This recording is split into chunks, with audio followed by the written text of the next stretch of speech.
یہاں رائے ونڈ میں بھائی فاروق بنگلوری نے مشورے میں کھڑے ہو کر کے رائے ونڈ میں حاجی عبد الوہاب صاحب سے مخاطب ہوتے ہوئے یہ عرض کی کہ حاجی صاحب حضرت کی شورا میں سے 2 آدمی باقی رہ گئے ہیں، باقی کا ہو گیا انتقال،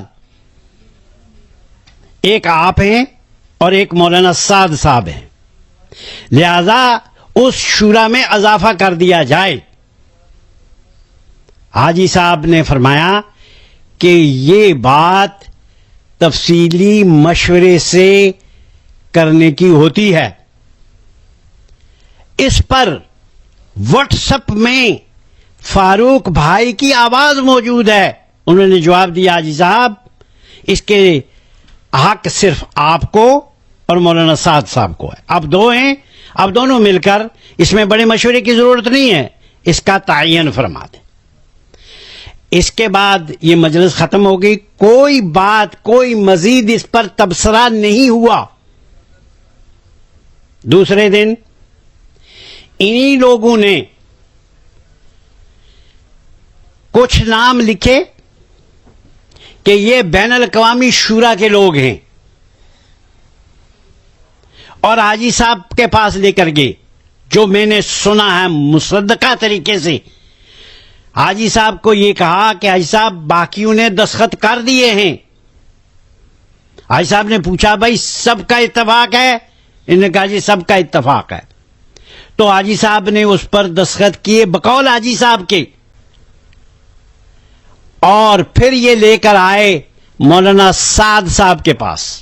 مولانا سعد صاحب بھی یہاں موجود تھے رائے ونڈ میں۔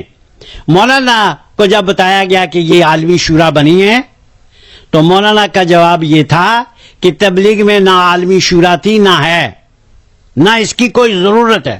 اس کے بعد مولانا واپس چلے گئے اور انہوں نے اعلان کر دیا کہ بین الاقوامی شورا بن گئی۔ ہم نے پہلے دن سے یہ کہا ہے کہ یہ تجویز کردہ شورا تو ہو سکتی ہے کیونکہ بحث میں آئی ہے، یہ متفق علیہ شورا نہیں ہے جس کا کوئی وجود ہو، اس لیے یک طرفہ خود ہی آپ نے نام لکھ کر کے خود ہی کو اس کا اعلان کر کے اس کو شورا کہنا یہ مطلقاً غلط ہے۔ اسی سے بنیاد بنی کہ وہ لوگ جو نظام الدین میں موجود تھے ان کو انہوں نے اکسایا اور وہ وہاں سے چلے گئے، جیسے مولانا احمد لاٹ صاحب، مولانا ابراہیم دیولا صاحب ہیں۔ میری خود براہ راست بات ہوئی ہے مولوی احمد لاٹ صاحب سے، ڈیوزبری میں یہ تشریف لائے تھے کہ آپ کیوں چلے گئے؟ انہوں نے کہا جان کو خطرہ تھا۔